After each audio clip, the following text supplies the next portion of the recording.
बाप्पा महाराज सगळ्या भाविक भक्तांना दर्शन द्यायचं.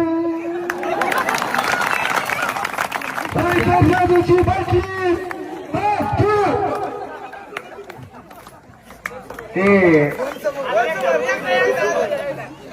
वन्स मोर पुन्हा एकदा.